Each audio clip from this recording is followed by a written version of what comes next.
Good morning. It's another beautiful morning here in Pennsylvania. I'm walking in the park.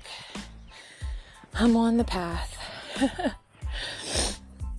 Oh, gotta be honest. Right now, I'm just processing an emotion. I'm just processing something. Yeah, it's part of it all, right? It's part of life.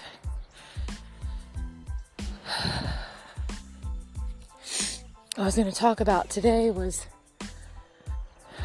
trusting the process. Well, I guess trusting the process is being able to process sometimes those emotions that come. We don't know where they come from. Why are they there?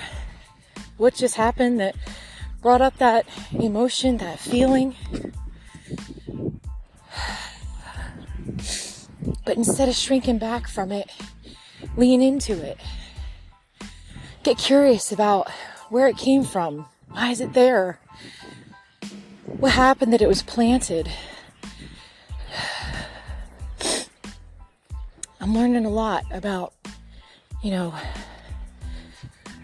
our family of origin, different things that are cultivated within us. Maybe not even on purpose, but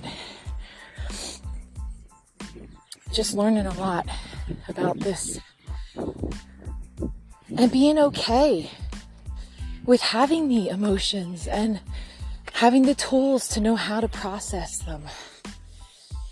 We don't always have to act like we have it all together. My goodness. I'm good at that. I'm sure a lot of us are.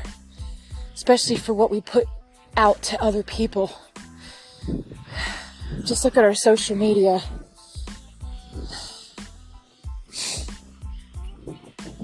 Most of it's the highlights of our lives. But I want to talk a little bit about trusting the process. I'm in my park, and not too long ago I was walking, and the water fountain that they have was all torn up. And I took some pictures, and because I like to document things, especially changes that are happening. And I took some pictures, and I was like, I wonder what they're going to do. They're just going to repair what's there, or what are they going to do? And I wasn't expecting what I saw today. Of course, there was a process. They first had to, obviously they diagnosed it. They saw something that was wrong that they wanted to fix. And I don't know. It's been there a long time, that water fountain. And so they had to diagnose the problem, look and see, okay, what needs to be done? Can this be repaired? Does this need to be replaced? And they had a meeting about it, talked about it, their resources, see what they could do. Maybe there's a certain amount in the budget that they only have to do with. Well, like I said, it's a process. So they had it all dug up. And I haven't been, I guess I haven't walked here because I've been walking into town. I've been bike riding and not necessarily coming here to this park. But today I'm walking towards the path there, and I see, it was cool. I saw a dog there with a fan-shaped tail. And I just had to, go up to the lady and comment on her dog, because I thought it was so cool what the tail looked like. And I saw the dog was drinking out of the bottom of the water fountain. And I was like, oh my gosh, this is brand new. Not only do they have a place where humans can get a drink, but also the dogs. Because people were just putting out dog bowls, like, those real lightweight aluminum bowls, or sometimes people just put down a piece of Tupperware, and people bring their own things and they'd let their dogs drink out of them. So it's really cool that they're offering that now. And what used to only serve one purpose now serves dual purpose. And sometimes I think in life it can be like that. Something we only saw could have one purpose. Maybe our lives. Maybe we only see one purpose because maybe we've only been doing one thing our whole lives. We never saw that we are a multifaceted human being that God created, and that you have other abilities than maybe what you've been doing your whole life. And it's interesting because the class I'm teaching, I love teaching. I especially love teaching the older youth, which I happen to have a 15-year-old and a almost 19-year-old. So my 18-year-old is, I'm graduating him from homeschool very soon. And I was talking in the class, the career discovery class that I've been teaching for about 18 weeks this year. And it'll be 18 weeks. Anyway, you're talking about burnout. And, I was just asking them, did your generation kind of connect to burnout? Burnout comes from a buildup. So it's over time of something within us. And it's always something that affects our heart, affects our emotions. But it's not good for us. Buildup, in this sense, is not good for us. But maybe the burnout and that buildup that has happened and that burnout that comes and the results that come from it actually get us to a place of much needed rest. And my husband was sharing with me something this morning, a devotion that he was reading about burnout, which was actually from yesterday, which is really interesting because, like I said, my class was on burnout yesterday. And a lot of us, it's proven, it was 89% of people in the workforce, they get burnout. And unfortunately, now I'm self-employed now, but when I was in the workforce, what's the first thing you'd hear when somebody would say, there's this discomfort in the workplace, there's this pain, even if it is a physical pain, maybe it's an injury on the job, How many just immediately go to, and I'm not saying there's anything wrong with this, but we take the easy way out, just as humans, because to think about, I could be used in a different capacity in this same business, just a different role. Let's say that you work at, Walmart, okay? And you're somebody who's stocking, stocking shelves and you're pushing those heavy carts and you're doing the different, very labor intensive physical work. And something happens that you can't physically do what you were doing. Well, you can always be a greeter. Tim Hawkins has a very funny song. I'm a greeter at Walmart in California. My kids would know that. It's a spoof on Hotel California. I love how he put a positive spin on those lyrics. Anyway, so trust the process, right? Well, what if the process involves the end of something and the beginning of something else? Well, that's kind of scary. Change is kind of scary.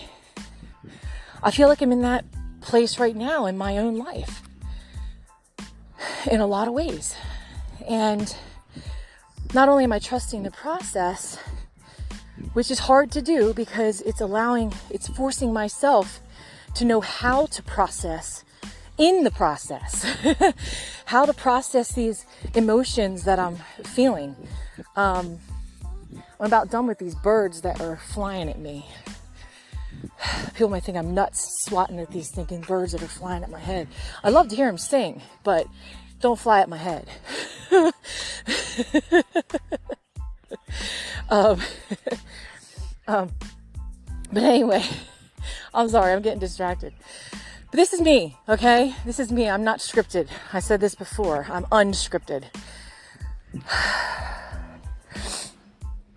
But trust the process. Change. The change cannot happen without change.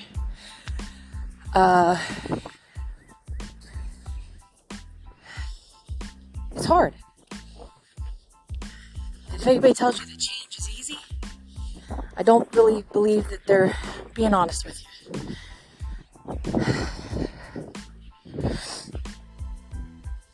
But change is inevitable. I think sometimes we just don't realize things are changing until it's already happened sometimes. People change. Our loved ones change. Our relationships, how we interact with one another. You know, as parents, our relationships change with our children from when they're an infant to a toddler to an adolescent to a young adult. I haven't got to the stage where my kids are married on their own, but eventually I'll be there. I'm in that close to, you know, well, I won't say empty nest, but I have fledglings. Yeah, one definitely wants to fly the coop. So, all right, here's my hill, guys. This is my hill I like to run. Stick with me.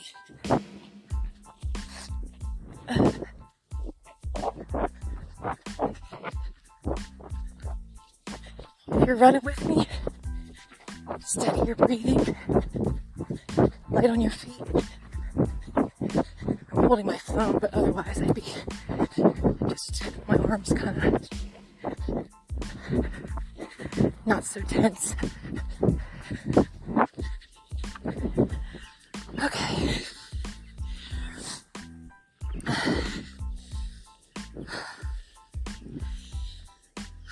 Sometimes the process involves change that's hard, physically hard.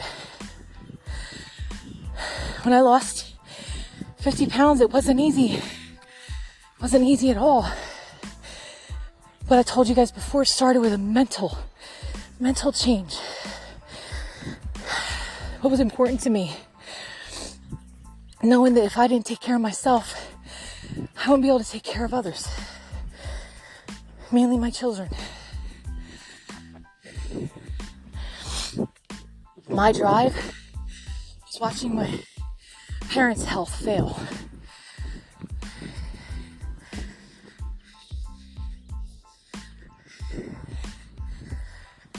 And being told that I was predisposed to certain things. I don't accept that. I told the doctor that. I proved them wrong. Good morning. Not by my own strength. With the strength that I receive from Jesus. He's my strength every day. He's my source every day. And I trust him in the process. Oh, I just went through something with some awesome people. And we all accomplished something that was just a great personal challenge to overcome. Physically, it's called Mud Girl Run. If it comes to your area and you are physically able to do it, and when I mean by physically able, I'm not talking about what you think about yourself, what you think about, I don't look right, I don't move right, I don't look like I should be doing that, I don't look like a Spartan, I don't look like one of the, women on whatever, wrestling or whatever. No, I'm not talking about that. You got grit. You don't mind getting dirty. You believe in yourself. You got people that can come with you that believe in you. You want to challenge yourself. You want to grow as a person, both mentally, physically, emotionally. Boy, it just does something in you when you challenge yourself to something that seems so impossible.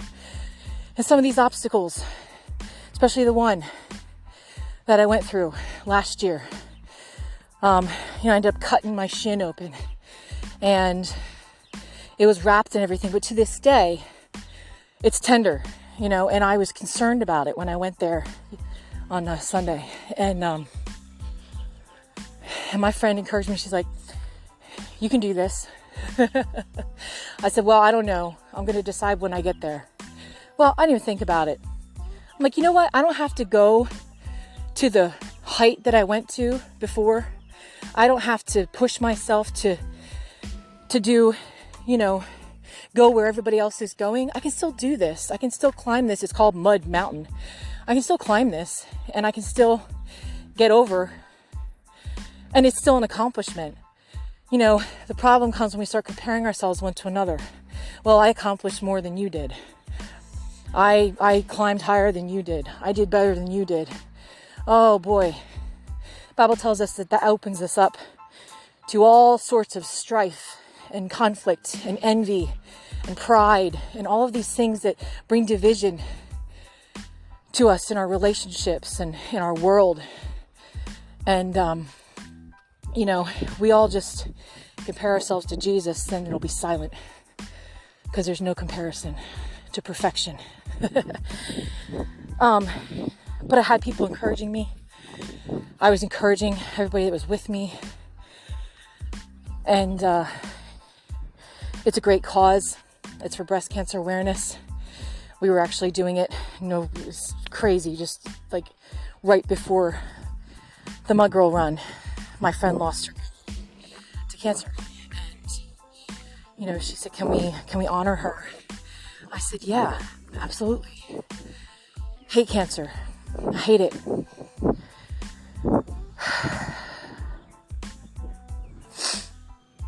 And I pray for my friend. And I pray for her family. And hearing something like this, trust the process. How do you trust the process when that process involves loss? I have another friend that recently lost a grandmother as well. How do you trust the process?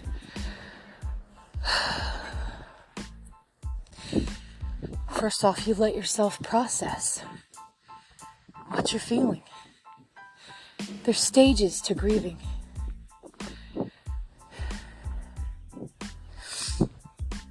And if we don't allow ourselves to process that in a healthy way, we just shove it down. If we start doing things to try and distract ourselves and trying to fill the void maybe that person left. Maybe there's confusion about why. Oh, let me tell you. I have questions about why, but it doesn't stop me from the process. It doesn't stop me from moving forward. I love what somebody said to me after I lost my mom and I went to a grief share group for a little while. And they said, you'll know that you're progressing when you're having more good days than bad. And that's different for everybody. but allow yourself to process the emotions that are coming. Trust the process. Good morning. Good morning. Trust what's going on.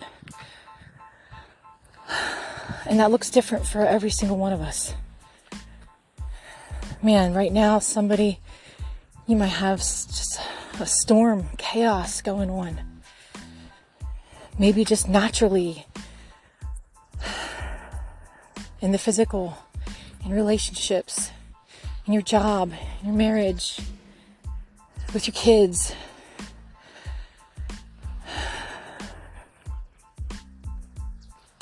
On the other side,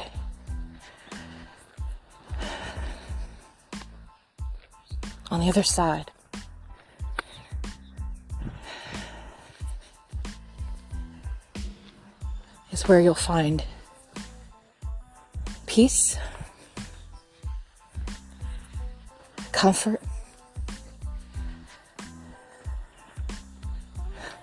understanding,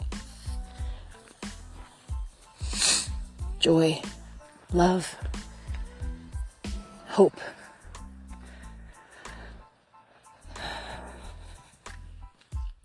There are things that we are just not going to understand this side of heaven.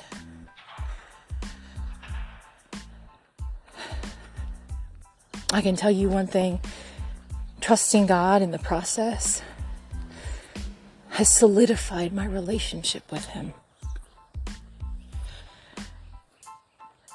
Because He's the only one who truly understands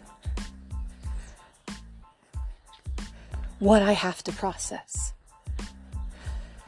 You ever try to explain how you're feeling to somebody and they just don't get it? They didn't create you. They didn't design you.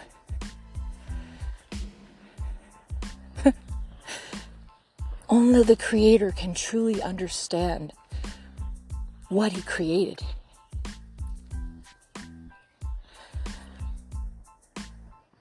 People will think that there's someone, oh, this person really understands me. Guess what? That person that understands you has faults, and they're not perfect. And there might be something come in your life, a way you respond to a situation, something you say, something that happens that they don't understand. And then what? Then what? Then we've put all of our trust and hope and all of our security into a person in our lives. Yes, we should absolutely have people we feel we can trust and we can open up to and we can be honest with. And I want to be that. I want to be a secure person that people feel like they can connect with.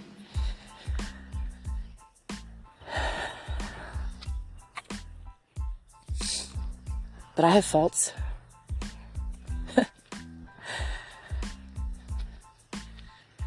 But the better we are if we recognize them.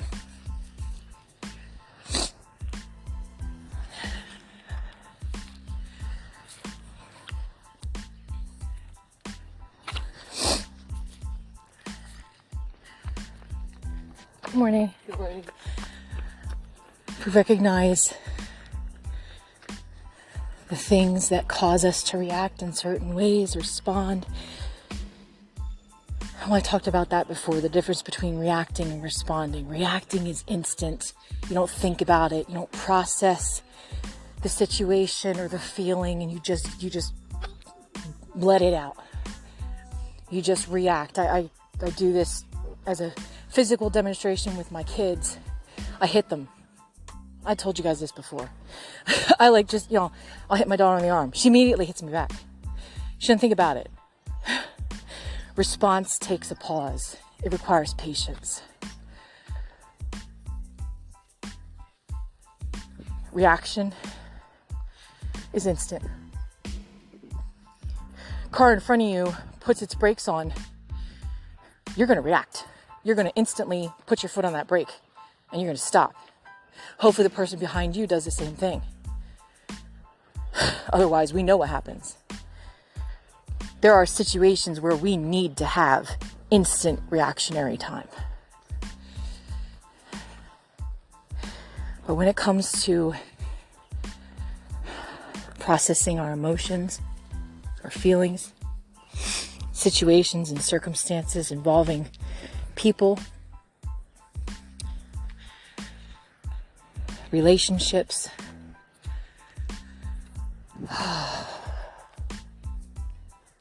I just think we could do so much better. I'm talking to myself. I'm telling you, I'm learning. I've been open to learning more.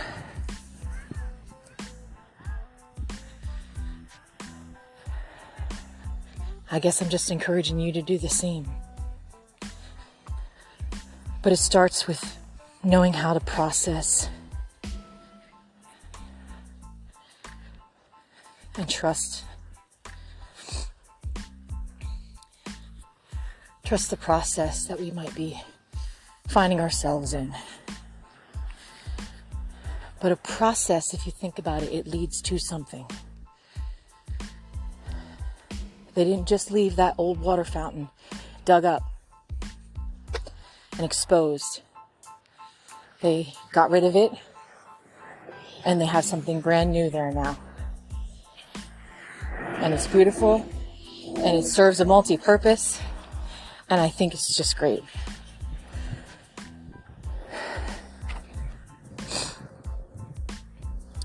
I encourage you to be thankful today. Find something to be grateful for, a person to be grateful to. Number one, be thankful to God that you have the very breath in your lungs. I know I am. That mud girl run took it out of me. I'm tired, but you know what? When I get out in the fresh air and the sunshine, I feel energized. I feel like I can really commune with God outside the four walls. I'm actually walking by a little church right now. Nothing against that church, but I feel God's presence right here, outside. Why? Because He's always with me. His presence is in me. He took up residence in me.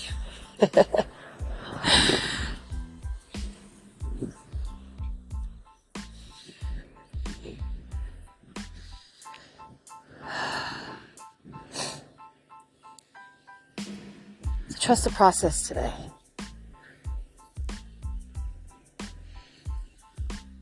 It might be hard. It might be slow. It might not look like you want it to look. I know there's things in my life, they're not looking like I want them to look. But the process isn't about personal preference. Like I said, sometimes the process, even though we don't see it, is actually maybe protecting us from something.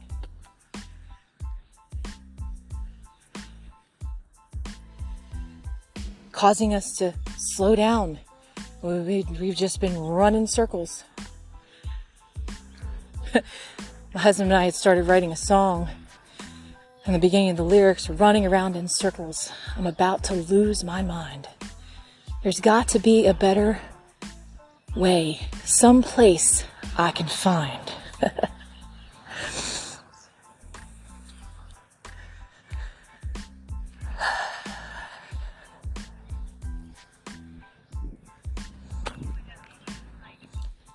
And I opened up my Bible, and this is what I read.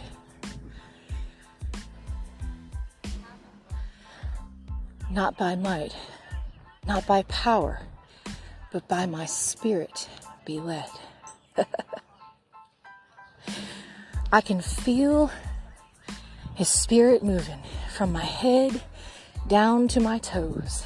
His feelings overwhelm me. I'm about to lose control. I said, peace, patience, kindness, and love. These are the things he gives to me. Peace, patience, kindness, and love. These are the things that set me free. I'm walking in the Spirit. I'm walking in the light. I'm walking in the Spirit, living by faith, not sight. Oh, sometimes the process involves walking and not being able to see where you're going.